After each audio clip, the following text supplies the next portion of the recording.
where exactly does that leave us at the end of the day? We are looking at an 84-year-old grandmother who deserved total security inside her own residence. We are haunted by a single horrifying snapshot of a disguised prowler lurking outside her entryway in the pitch black. We are staring at a front stoop where Nancy spilled her own blood. We are watching a heartbroken family practically begging the community for any shred of assistance. Ultimately, we have a town, a local subdivision, and a police squad desperately working to connect the dots between Nancy enjoying her final ordinary night and the exact second she was abducted. When it comes to real mystery documentaries, audiences usually expect the finale to hit hard and decisively, like a heavy gate locking into place. Folks crave an identified perpetrator, a full admission of guilt, a trial, and a crystal clear resolution that ties every single loose thread together perfectly. Real-life investigations rarely play out quite that smoothly, though. Occasionally, the ultimate conclusion, at least for the time being, boils down to exactly this point. The actual facts are still floating around somewhere, and the manhunt remains incredibly active. Moreover, some random person out in the world might be holding on to that single golden nugget of knowledge that will ultimately shatter this agonizing quiet. From the perspective of Nancy Guthrie's loved ones, this is definitely not some internet conspiracy, a news banner, or a trending podcast.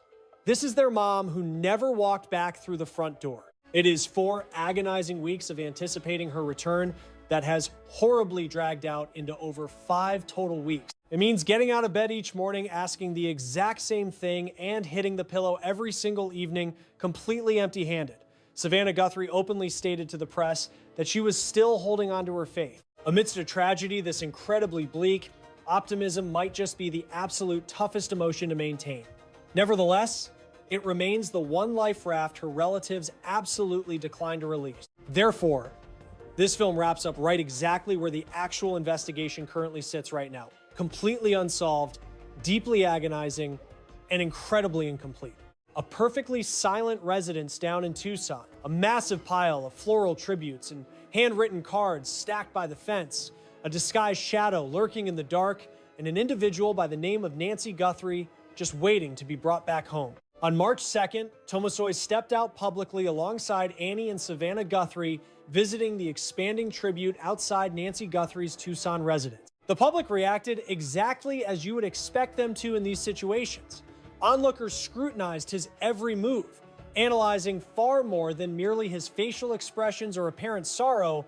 Everyone studied his physical mannerisms. This intense scrutiny happened because just weeks prior, surveillance footage captured a disguised figure lurking in the shadows by Nancy's entryway right before she went missing. After those haunting visuals became permanently etched into the collective consciousness of the community, suddenly, every single subsequent camera shot carried massive weight. That tends to be the endpoint for the average observer. Folks pause a pair of pictures, lay them out side by side, and pose a singular inquiry. Could this be the exact same guy? However, the narrative expands drastically the second you shift your focus away from just the physical suspect and zero in on the physical clues abandoned at the scene. Law enforcement officials confirmed they secured genetic material from the Guthrie estate that matched neither Nancy nor anyone inside her regular social circle.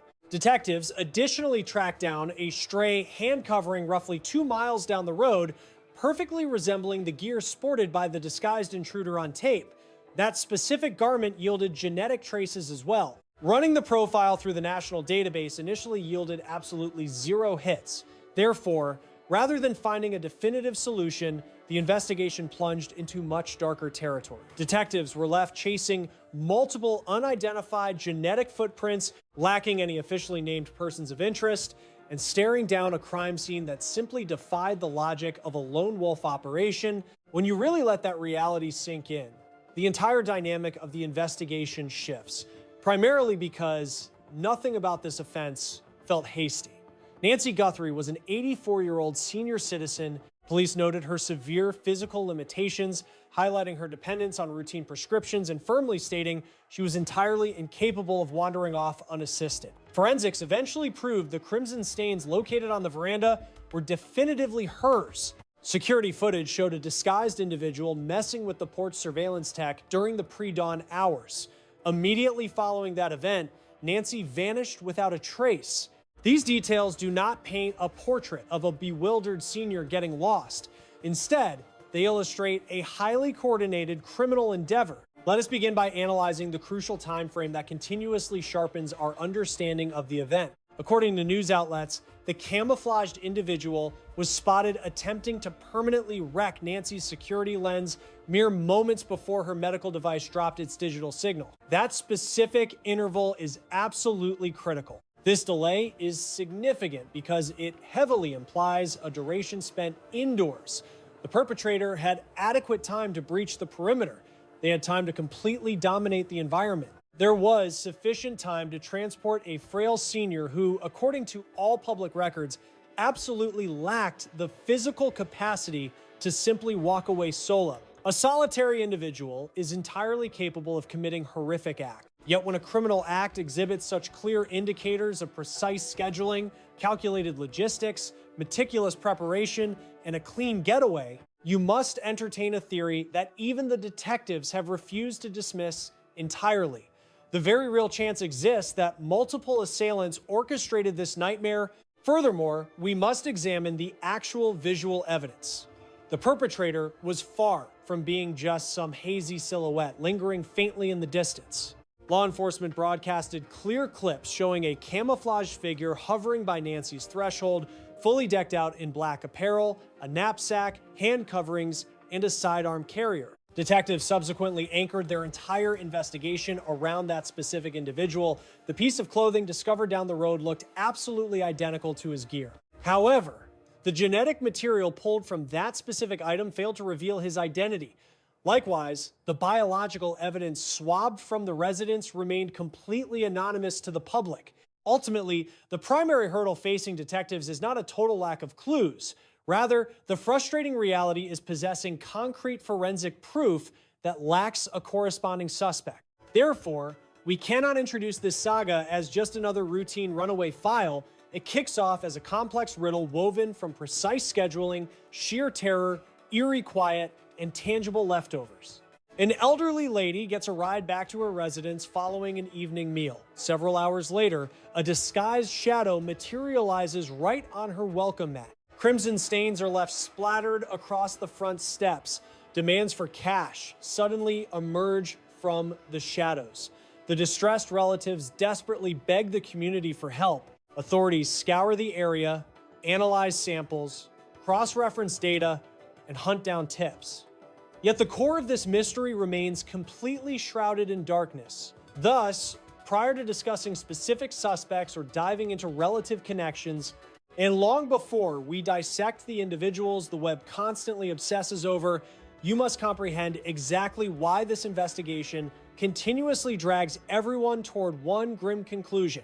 The true mystery is not merely about identifying the face at Nancy Guthrie's entryway on that fateful evening, but questioning if that culprit was truly acting solo, because the moment you start analyzing the evidence from that specific perspective, the entire narrative violently twists and the chronological sequence begins to reveal significantly more than the news alerts ever managed to convey. The foundational pillar of this entire investigation remains the strict chronology of events. Nancy was last spotted the previous evening over at her daughter Annie's place. Media reports indicate someone drove her back to her personal residence later that same night. Subsequently, during the pre-dawn hours of February 1st, security tech recorded a disguised intruder actively disabling her front porch surveillance. Shortly following that digital blackout, the software monitoring Nancy's cardiac device dropped completely offline. Several hours later, when she surprisingly failed to attend a church service, panic immediately began to set in among her peers. This exact chain of events explains why authorities immediately classified the situation as a potential kidnapping rather than a typical runaway scenario. This chronology is crucial because it traps the narrative within a remarkably tight time frame. An older lady is tucked safely inside her residence late in the evening. Out of nowhere, a disguised individual creeps up to her main entryway under the cover of darkness. The security lens is forcefully blinded. The vital cardiac monitor goes completely dead.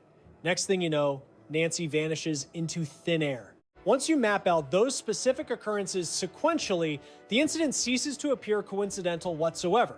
Instead, it reeks of premeditation. Even the official statements provided by law enforcement heavily suggested this calculated nature. Both federal agents and local deputies immediately zeroed in on the camouflaged suspect as their primary lead, not as some minor side detail.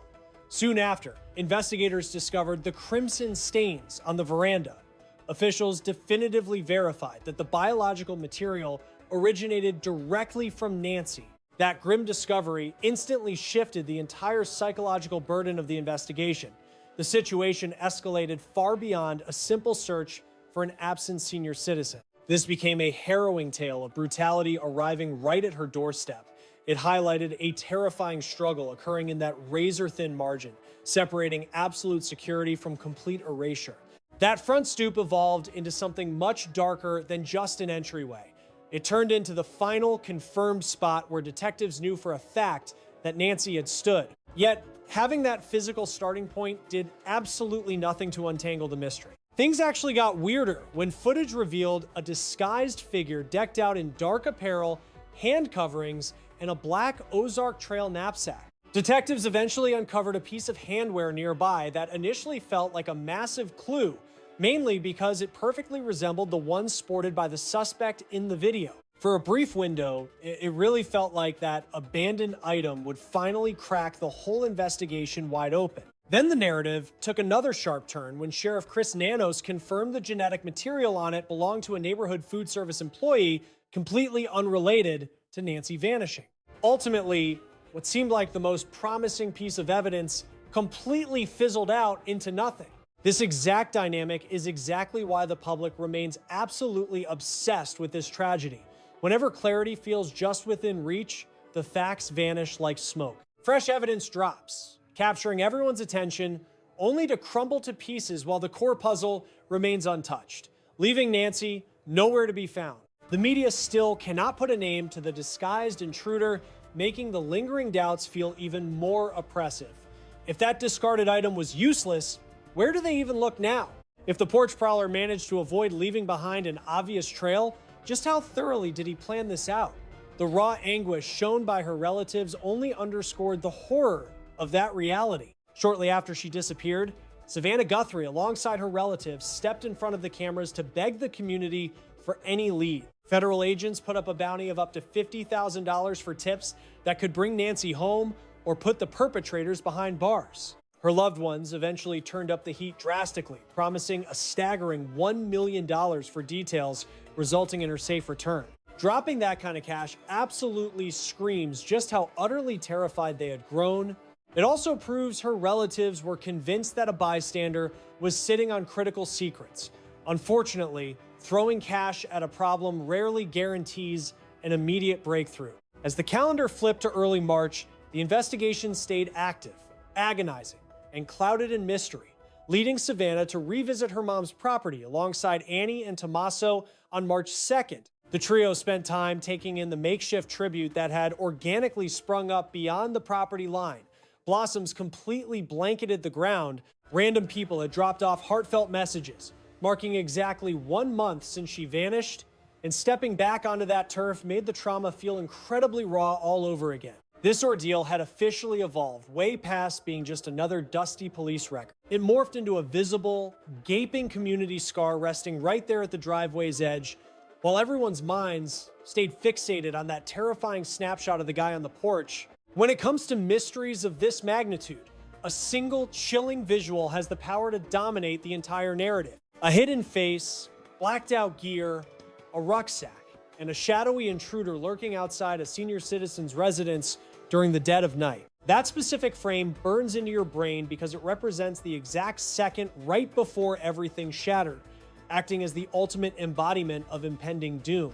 Authorities dubbed that clip a massive breakthrough for the investigation, which makes total sense since the culprit is an actual breathing person rather than an abstract concept. This guy genuinely exists and definitely stood on that stoop, but the real mind-bender is trying to figure out what unfolded next and how much time he spent lingering around. Was there a getaway driver waiting in the wings? Or did he map out the layout and memorize Nancy's daily habits in advance? Figuring out those details is crucial, mainly because this tragedy never gave off the vibe of a simple neighborhood mugging gone wrong. This strike occurred at a residential spot during the late hours against an 84-year-old victim, completely executed by a prowler who meticulously brought hand protection and a facial disguise to blend into the shadows. While the authorities are keeping plenty of specifics under wraps, the overall execution practically screams that this was heavily premeditated. To make matters worse, another massive bombshell prevents the hype from dying down. Reuters broke the news that extortion messages popped up shortly after Nancy was taken.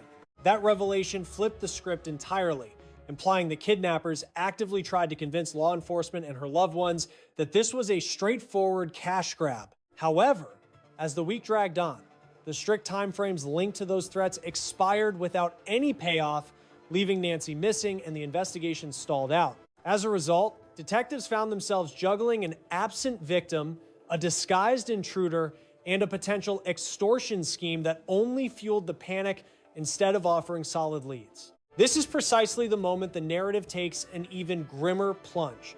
Because when a crime scene presents you with a masked trespasser, a bloody stoop, a kidnapped senior, and dead-end extortion notes, you realize pretty quickly that this is anything but a standard break-in.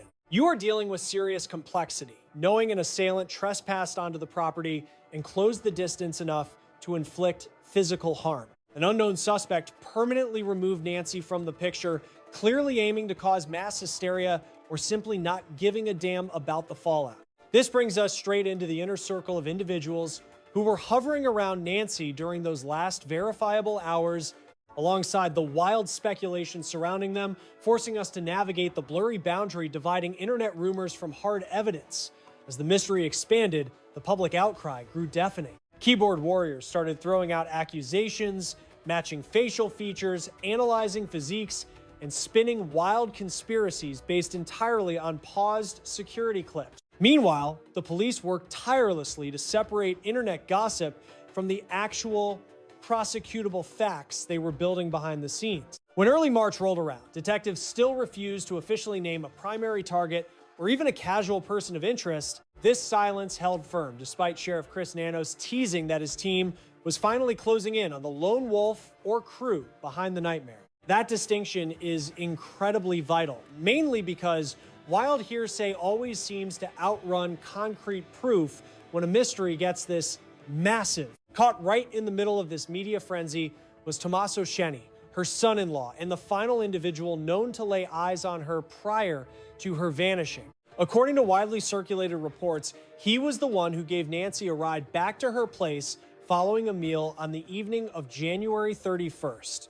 This instantly placed him at the center of the chronological puzzle. However, playing a crucial role in the sequence of events is vastly different from facing actual charges, being officially identified, or getting labeled as a legitimate suspect by the police. Law enforcement confirmed they had interviewed individuals who interacted with Nancy, subsequently noting that her relatives were fully assisting with the investigation. Despite this, the public could not stop obsessing over one deeply unsettling detail, which was that the final, ordinary chapter of her life involved her own kin. Sharing a meal, getting dropped off, and walking into a recognizable home quickly gave way to absolute terror, featuring a disguised intruder, a bloody entryway, and an elderly lady gone without a trace. This jarring transition from a mundane domestic evening to abrupt brutality is exactly why the mystery captivated such a massive audience.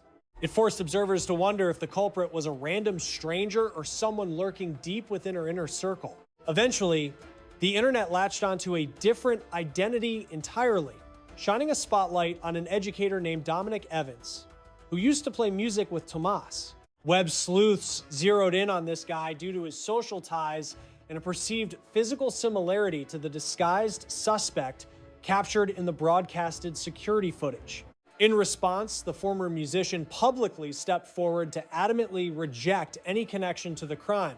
He explained that the baseless allegations had left his loved ones petrified while numerous news organizations clarified that these digital rumors completely lacked hard evidence. Even Sheriff Nanos indicated that the teacher had become the victim of an unjust and wild witch hunt fueled by online gossip. Highlighting this detail is absolutely vital for our exploration, as criminal investigations often become hazardous once armchair detectives begin treating wild guesses as gospel truth. Society was staring down a genuinely baffling enigma, starting with an 84-year-old grandmother snatched directly from her residence. They were looking at security snapshots of a camouflaged trespasser, extortion letters, and a household already famous to countless people across the country. What they lacked, though, was an official apprehension, an open admission of guilt, or any access to the complete police dossier.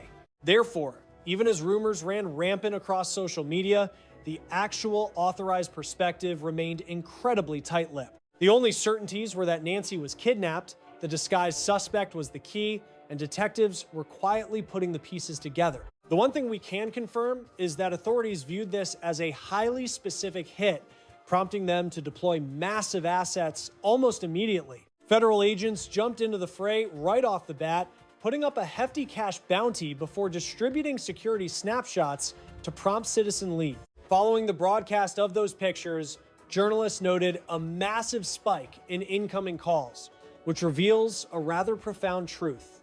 Broadcasting that video clip of the disguised individual was not simply about keeping folks informed. It was a calculated strategy designed to turn up the heat. Detectives were banking on a sharp-eyed viewer identifying the culprit, whether it was through their wardrobe, their gear, the way they stood, or their exact schedule.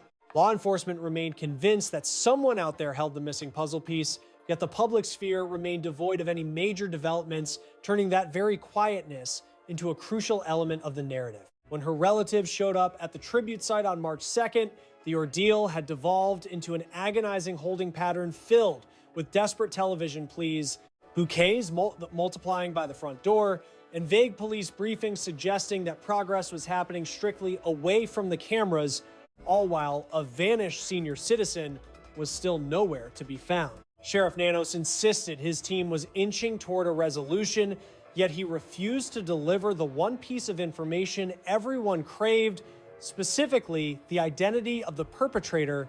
This reality kept a horrifying truth front and center, meaning the individual who showed up at Nancy Guthrie's porch that evening managed to slip away well before dawn broke. The intruder faded into the shadows, leaving sheer terror in his wake as he melted into the exact same town where residents would soon rise to hunt for an older lady who was incapable of vanishing without help. With the attacker's identity still shrouded in mystery, every single detail of her last documented hours gained monumental significance, including the evening meal, the commute, and the security lens. Attention shifted entirely to the entryway, the absent pills, the extortion notes, and that dark window of time before her loved ones discovered the horrifying reality. This dictates our next destination, pulling us directly into the dusk preceding her ultimate disappearance. We must rewind to the peaceful normalcy that existed right before the nightmare began.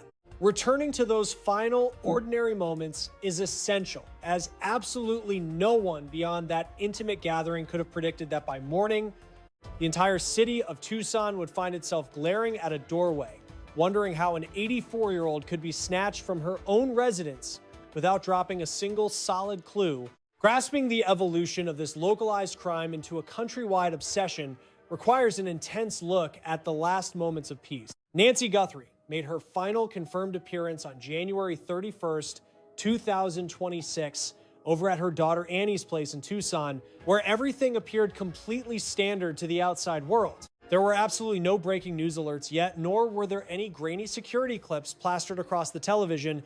No makeshift memorials were cluttering her lawn, leaving only the image of an aging parent surrounded by her loved ones, wrapping up the evening exactly like countless other households, sharing a meal, chatting away, and assuming the following sunrise would be wonderfully mundane. As the hours slipped by, something sinister occurred in the gap between that cozy gathering and the break of dawn, altering the narrative forever. According to Reuters, the very beginning of February first brought a terrifying development, as a disguised individual was caught creeping around her property by a smart doorbell, messing around with the device. Right after that happened, The digital connection to her heart monitor completely dropped off. Having those two specific events occur almost simultaneously on the official timeline is exactly what makes them so incredibly crucial. They act as a tiny bridge connecting the final ordinary moments she experienced with the start of an absolute horror story. Once Sunday rolled around, she completely missed her usual morning service.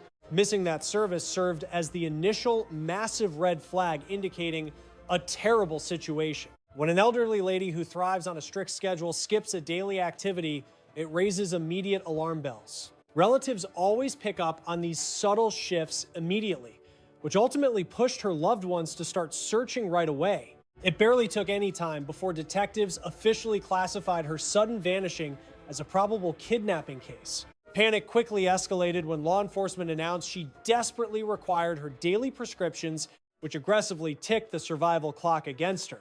Things took a much more sinister turn once crime scene techs discovered blood stains right on her front stoop. Forensics eventually matched those red droplets directly to the missing grandmother. Having that brutal piece of evidence completely shattered the community's perspective on the entire ordeal. Up until that point, locals were clinging to the hope of a harmless mix-up, perhaps a bout of dementia or a random health crisis. Discovering those stains outside absolutely forced everyone to face a much grimmer reality. A violent altercation clearly took place right at her residence, violently spilling biological proof just steps from her entryway. That specific grim reality explains why the snapshot of the disguised prowler turned into such a critical piece of the puzzle. This guy clearly was not just a random pedestrian taking a midnight stroll through a bad neighborhood. Detectives purposely pushed that video clip out to the public because they knew he was the prime suspect. Cameras caught him lurking near her entryway at the exact minute her medical application went dark, which happened merely a little while prior to the official missing persons report. Anytime the police decide to broadcast security snaps of an individual hiding behind a winter balaclava, completely decked out, in shadowy gear with hand covers and a rucksack, they are practically screaming their suspicions to the world. That particular individual holds the primary answers to this entire mystery. Despite gathering all these tantalizing clues, the investigation hit a massive brick wall. Things basically spiraled into an absolute mess of dead ends. We could clearly see the intruder on tape, yet his actual identity remained a total ghost to the community. Detectives scraped up her DNA from the concrete, but the elderly lady vanished into thin air. Extortionists actually called in asking for cash, though paying up never resulted in her safe return. Federal agents put a $50,000 bounty on actionable tips, while her relatives eventually threw in $1 million, proving exactly how frantic this hunt had gotten. Those massive financial incentives generated huge headlines across the country, yet the covered assailant kept slipping right through the fingers of local justice. Knowing a predator is still roaming free is what turns her final night at home into pure nightmare fuel. Everyone knows exactly where she spent her final free hours. Authorities can pinpoint the exact moment a stranger crept onto her property under the cover of night. We are absolutely certain things took a horrific turn before sunrise. Unfortunately, the missing hours connecting those solid facts create a massive black hole that detectives are desperately trying to piece together today. Getting a peaceful ride back from dinner, locking her front door for the final time, and that terrifying second when the lens went blurry, those agonizing subsequent minutes all build up to the most sickening unknown of all. What exactly went down inside that house before the sun came up? Grasping the true tragedy of her final evening requires looking at how incredibly mundane it began. This grandmother was exactly 84 years old. Her primary residence sat right in the heart of the Tucson Desert Valley. Relatives always described her as a highly religious creature of habit, meaning she stuck to such a rigid schedule that any slight deviation would instantly trigger alarm bells for her kids. During the twilight hours of January 31st, 2026, she hung out with relatives over at her kid Annie's place. Sharing that meal stands as the absolute final ordinary milestone on the official timeline. They shared a lovely supper together. Loved ones surrounded her in the living room. Everything gave off that comforting vibe of a standard weekend winding down perfectly. But as the hours marched forward, the situation crossed a terrifying point of no return. Media outlets confirmed that a relative chauffeured the elderly woman back to her own property a bit later. Riding in the passenger seat constitutes the final confirmed moment of safety she ever experienced. Pinpointing that exact drop-off is critical since the entire investigation shrinks down to just a handful of verifiable events right afterward. Detectives simply do not possess a magical surveillance tape capturing her every move once she walked through her front threshold. Instead, the official narrative relies entirely on basic checkpoints: a car pulling into a driveway, a silent living room, and pitch black pavement outside. Suddenly, during the very early morning hours of February 1st, an intruder hiding his face pops up on her porch surveillance feed. Catching that creep on video completely flipped the script on this mystery. Police reports indicated the suspect rocked a full winter face cover, all black tactical gear, hand protection, a rucksack, and a firearm strapped to his hip. The footage caught him actively trying to disable her exterior security system while hidden by the pre-dawn shadow. We are not talking about some blurry artifact moving in the background. A literal hitman stood on her welcome mat making calculated moves, which prompted cops to blast the stills across every news network to anchor their entire manhunt. Put simply, law enforcement never dismissed that prowler as just some random noise on the tape. That shadowy figure instantly evolved into the primary focal point of the entire manhunt. Highlighting his presence is absolutely vital since the official chronological record shows something else happening almost simultaneously. Journalists at Reuters discovered her cardiac monitor application completely severed its cellular connection roughly 30 minutes after the prowler messed with the lens. Sure, a dropped wireless signal sounds like boring tech jargon on paper, but in a nightmare scenario like this, it implies something absolutely devastating. A piece of medical equipment that normally ran smoothly went completely dead without warning. Someone had clearly messed with the security lens beforehand. Suddenly, the transmission flatlined entirely. Putting those pieces together makes the darkness seem incredibly suffocating and utterly terrifying. As daylight broke, that creeping dread spilled out from the residence and struck her loved ones directly. Relatives called the police before midday because the elderly woman never showed up for Sunday worship. Sunday Mass holds immense meaning for devout households. Those gatherings create a dependable weekly rhythm. If a regular attendee suddenly vanishes without warning, folks immediately realize something is wrong. That break in her predictable schedule is exactly what raised the first red flags here. The eerie quiet of the evening quickly transformed into absolute daytime chaos. At that point, the tragic events unfolding at her property had already formed a visible timeline, starting with a disguised intruder on tape and a severed heart monitor feed. Furthermore, this senior citizen clearly hadn't just walked away confused, yet she couldn't clarify her whereabouts since she was completely gone. Detectives quickly discovered crimson stains smeared across her front step. Law enforcement eventually verified that the fluid was indeed hers. That chilling revelation sent shockwaves through the community for obvious reasons. Until you spot biological evidence, everyone clings desperately to more optimistic theories. Loved ones try to rationalize things by assuming she simply lost her bearings. Others might suggest she wandered away, feeling overwhelmed, hoping for a harmless twist nobody has figured out yet. Finding a crime scene shatters those comforting illusions entirely. Spotting those drops on the entryway proves violence walked directly to her threshold. It demonstrates that the threat wasn't merely lurking off in the distant shadows somewhere. The nightmare literally knocked right at her personal sanctuary. On February 5th, officials openly announced the DNA match, escalating the situation into a massive joint operation between regional and national law enforcement. The county sheriff's department teamed up seamlessly with federal agents to handle the operation.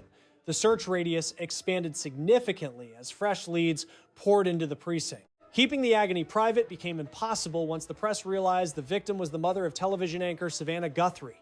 Major networks and prominent online outlets began broadcasting the investigation nonstop.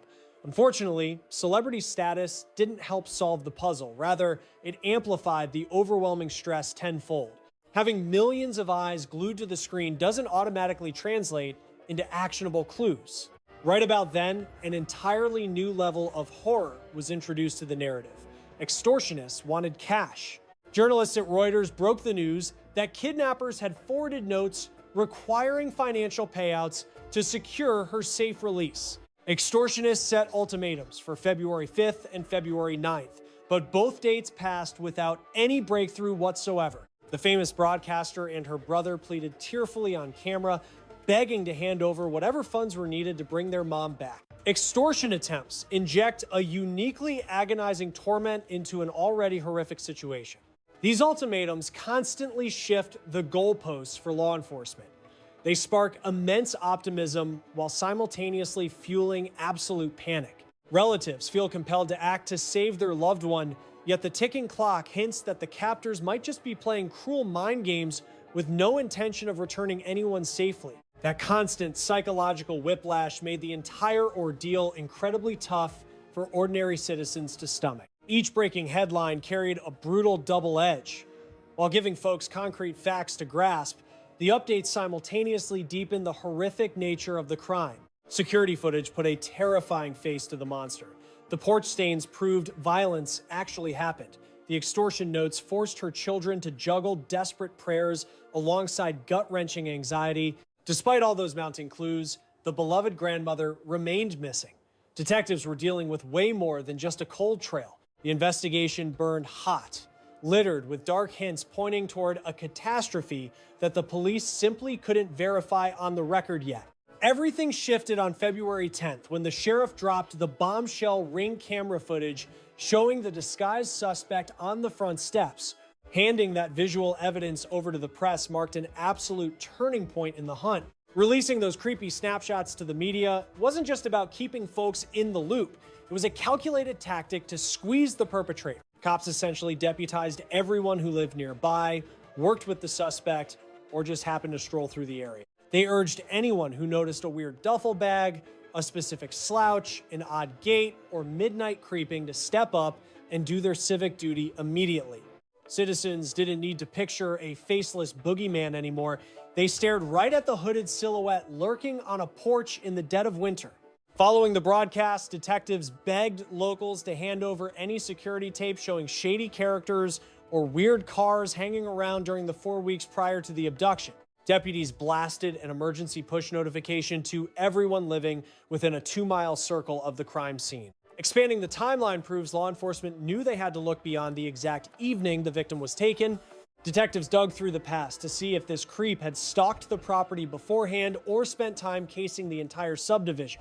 They needed to know if the suspect had cruised the block multiple times, meticulously plotting the assault well in advance.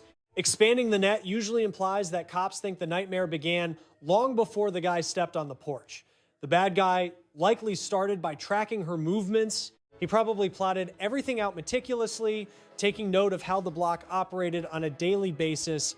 He figured out when the street emptied out, memorizing the street lamps, the morning commutes, and the security systems.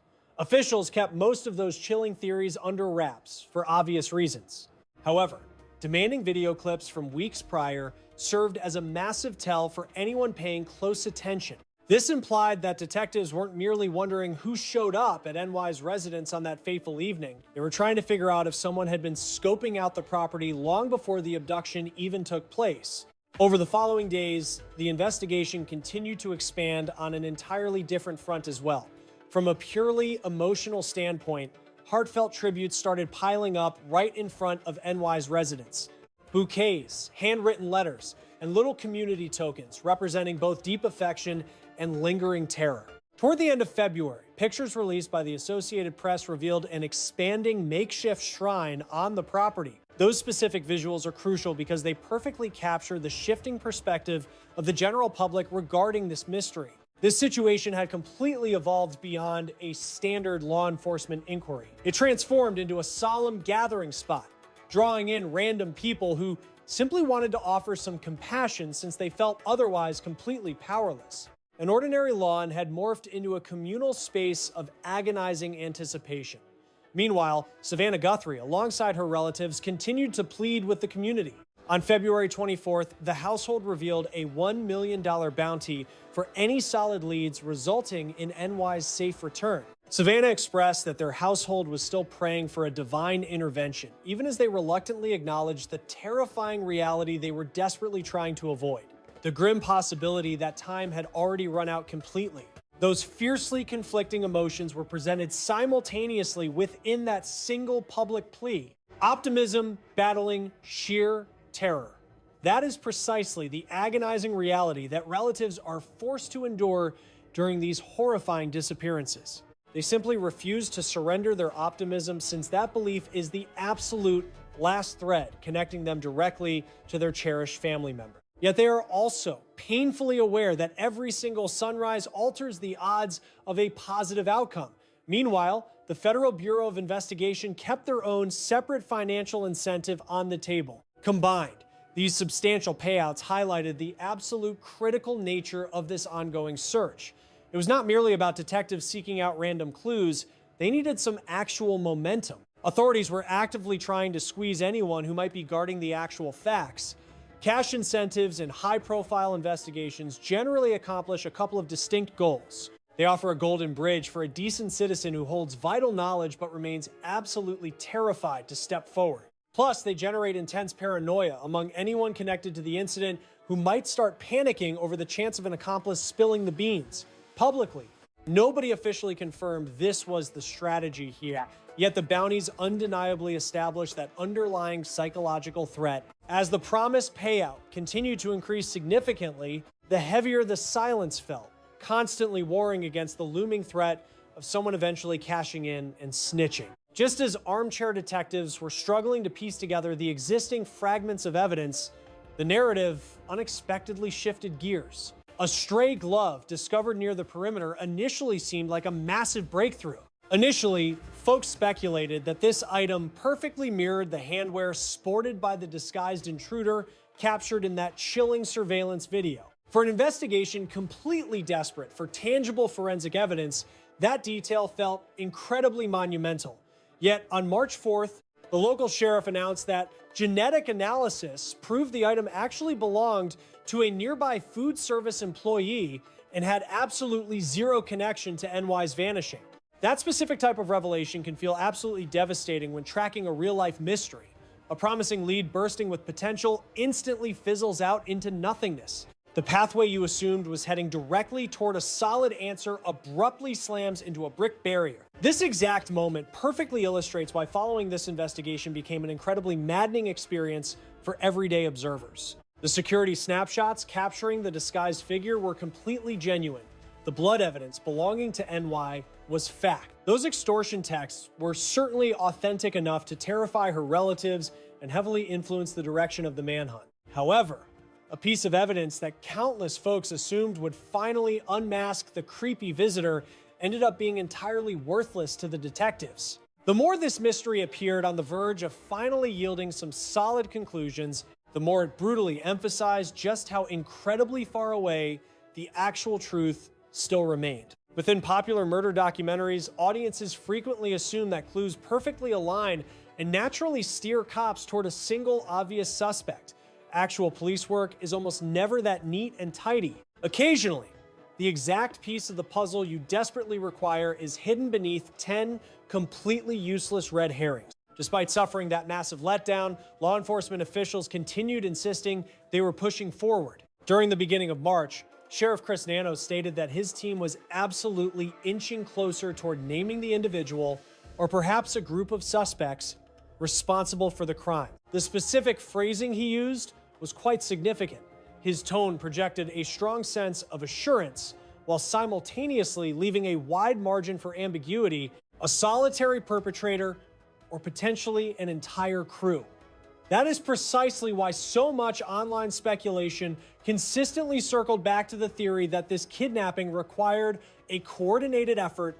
On the record, authorities hadn't declared any apprehensions, nor had anybody been officially outed as a formal person of interest. Yet, the commander's choice of words definitely opened the door for a much larger conspiracy rather than a solo criminal operation. A completely different piece of information dropping in the first week of March introduced a fresh wrinkle to the established sequence of events. People magazine broke the story that law enforcement was actively reviewing whether Wi-Fi disruptions throughout NY's subdivision during the exact evening she vanished could be directly tied to the abduction. Local residents had complained about random connectivity drops, prompting detectives to investigate if these digital blackouts carried any sinister weight. On the surface, Police refused to offer a definitive conclusion regarding that theory. However, the mere fact that cops were digging into it proves they were still ruthlessly analyzing every single angle of that horrible night, which included the terrifying prospect that the local digital infrastructure might have been purposely tampered with exactly when Nancy went missing. This specific nugget of information completely alters the overall vibe of the investigation long before it eventually contributes to solving the actual mystery. It heavily reinforces the disturbing notion that this was absolutely not some bumbling, haphazard smash and grab operation. Assuming the subdivision genuinely suffered bizarre broadband failures on that specific evening, then the blackout surrounding NY's property went way beyond just burnt out streetlight. It could have easily bled into the very security networks that everyday citizens rely upon to feel safe and monitored in their own houses. Surveillance feeds, smartphone programs, Wi-Fi routers, and cellular towers. All these modern tools are strictly designed to offer folks a comforting blanket of security. Throughout this ordeal, the established narrative continually loops back to exact instances where those digital shields either completely crashed or were intentionally disabled by the creeps standing on NY's front porch. By that point in time, the devastating psychological burden weighing down on Savannah Guthrie was painfully obvious to anyone watching. Begging the public for any clues, she pleaded with anyone holding on to details to finally speak up. Making her way back to the Today Show desk at the start of March, her heartbreak was obvious, yet she insisted she hadn't given up hope. Stepping back into the spotlight wasn't directly tied to the investigation, though it highlighted just how agonizingly long this mystery had dragged on. We were way past those frantic first few days of scouring the area. The situation morphed into a lingering nightmare, forcing her loved ones to somehow survive each day without a single clue about Nancy's whereabouts or the events following that masked intruder's arrival. Then came the 2nd of March, exactly 4 weeks since her vanishing, when Savannah, Annie, and Tommaso revisited the makeshift shrine right in front of the residence. The trio gathered quietly next to the bouquets and handwritten messages placed there by sympathetic locals. Major publications like People magazine documented the emotional gathering as the entire nation paid close attention. While the investigation already featured a chilling snapshot from the initial incident, this emotional vigil provided another striking visual a month down the line. Seeing relatives gathered under the bright sun exactly where their world shattered painted a heartbreaking picture, staring at a property that now screamed of loss. By that point, the residents had practically morphed into a main figure within this tragedy, serving as ground zero for every single lingering mystery. That was where Nancy rested after sharing a meal with relatives, and it was the exact entryway the disguised suspect approached. Drops of blood stained those front steps, while tributes piled up near the entrance, leaving folks next door to constantly second-guess if they overlooked crucial clues. Detectives canvassed the block to collect security recordings from anyone living nearby, meticulously mapping out every single street. Suddenly, any lens or viewing angle aimed at the lot became vital, holding the potential to fill in the blanks of that devastating evening. Police were also expanding their timeline, asking locals to think back far beyond the 1st of February. News broke on the 10th of March, revealing a local tip about a shady character wandering the block on January 11th, well before Nancy vanished. Sources claimed federal agents were actively hunting down doorbell videos captured during that specific earlier time frame. Because this update dropped via the New York Post, it requires a grain of salt compared to the heavily vetted timelines from Reuters or the Associated Press. However, if accurate, it perfectly aligns with the massive surveillance Dragnet authorities already launched. Cops were clearly looking past the actual abduction date to figure out if the culprit had been scouting the block beforehand. This realization is exactly what makes the entire situation feel incredibly creepy. The moment you entertain the possibility that the intruder was lurking around the community days prior, the dynamic changes. Suddenly, the attack shifts from a random act of violence to a meticulously planned operation where the predator observed and studied her routine. A stalker could have been biding their time, though officials haven't confirmed these theories as hard evidence yet. Still, the sheer volume of police inquiries proves they are treating this angle as highly probable, pulling video and knocking on doors repeatedly. They continually squeezed the surrounding community for any scrap of proof, linking a shady figure to the location prior to the kidnapping. Whenever folks analyze this tragedy and wonder how it managed to dominate the news cycle for so long, there are a few reasons. The fact that Savannah Guthrie is Nancy's daughter certainly plays a major role in the media attention, absolutely. Ultimately, though, it grips people because we only have the puzzle's border while the core image remains totally blank, starting with that final meal. We know about the drive back, the disguised attacker, the disabled security lens, the fading medical device monitor, her empty pew, and the crimson stains outside. Then came extortion demands, televised begging, cash bounties, dead ends, floral tributes, and cops insisting they were narrowing the gap, yet the absolute core is missing. The true identity of the intruder, the exact sequence of events unfolding right on her property before she vanished. Even the basic question of whether this was a solo job or a coordinated strike is still completely hidden from everyone. That forces us to tap the brakes and obsess over the established sequence instead of rushing forward, since crucial evidence usually hides in the mundane details. We have to analyze the dead hours between supper and sunrise, or those fleeting moments after the lens went dark. Focus belongs on the nearby streets, adjacent properties, and determining exactly who was sound asleep versus who was wide awake. We must examine phone records from afterward, prior anxieties, and tiny details locals brushed off as nothing, like a weird shadow, an unfamiliar vehicle, a sudden noise at midnight, or a daily habit abruptly interrupted could hold the key. It traces back to the split second an ordinary evening shattered, launching a massive federal manhunt, sparking endless broadcasts, and realizing a daughter's ultimate nightmare. Let's just sit with that thought for a second, lingering in Tucson during those pitch black hours before dawn broke. Keep your mind locked on the visual of that porch and the figure looming there as the upcoming chapter aggressively circles back to one agonizing mystery.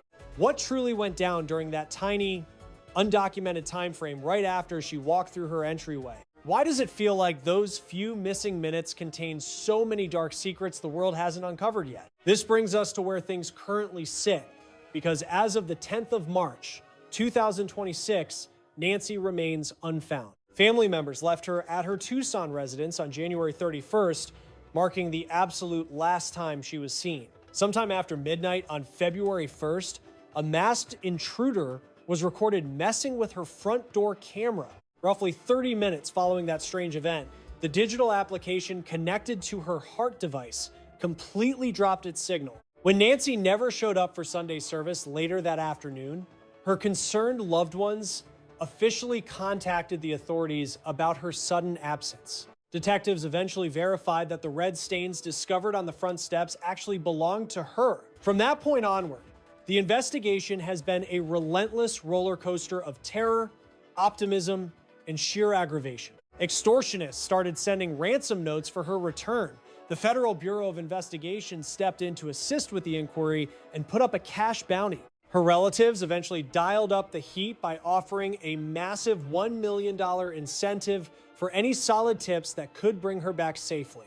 Despite sparking nationwide headlines, deploying immense manpower, and digging for several weeks, law enforcement still has not paraded a suspect in cuffs. A specific piece of evidence that initially looked like a breakthrough ultimately fizzled out. Detectives swabbed a hand covering located nearby, but Sheriff Chris Nanos subsequently clarified that the genetic material matched a neighborhood diner employee and had absolutely zero ties to Nancy vanishing. Because of that revelation, the most highly debated piece of tangible evidence quickly transformed into a complete dud, while the most haunting visual of the entire ordeal, that disguised figure standing right at her front entryway, continued to be a massive, unsolved mystery to the general public. Meanwhile, detectives have constantly reassured everyone that the probe remains incredibly dynamic and forward-moving. Sheriff Nanos mentioned they were inching ever closer to putting a name to the culprit or potentially multiple culprits involved. Law enforcement officers additionally dug into potential broadband network outages throughout the local subdivision, actively requesting that neighbors hand over their home security video from the specific window when Nancy vanished,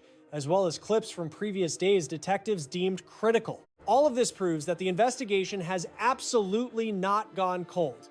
Detectives are constantly attacking it from fresh perspectives, regardless of whether the community has received a definitive conclusion yet. However, this entire saga serves as a massive cautionary tale for everyone watching from the sideline. Web sleuths rush to plug the information gap with wild speculation, captured images, photo analyses, and heavy allegations. A few specific individuals got dragged pretty hard across social media platforms. Still, at this very moment, detectives have absolutely not released the name of a formal suspect regarding Nancy vanishing.